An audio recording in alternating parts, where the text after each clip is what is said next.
everyone! Welcome back to another episode.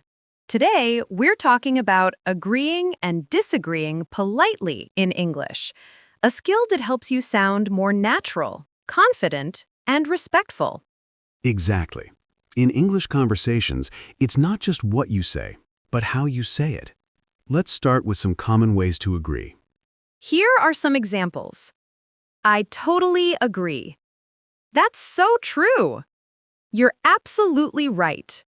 I couldn't agree more. That's a good point. You can also agree partially, like this. I see what you mean. That's true, but you have a point there. Sometimes we don't agree, and that's okay. But we can express it politely.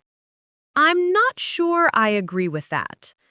I see your point, but I respect your opinion, but I'm afraid I don't agree.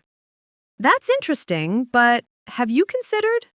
Notice how we soften disagreement with polite words, like I think, I'm not sure, or I see your point. Let's do an example. I think online learning is better than going to school.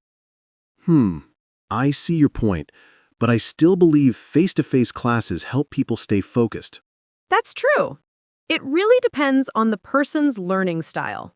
Perfect example of polite disagreement. If you disagree, smile. Use a calm tone and add polite phrases like, "That's a good question," or "I understand your view." Exactly. This keeps the conversation friendly, not argumentative. Today, we learned how to agree and disagree politely.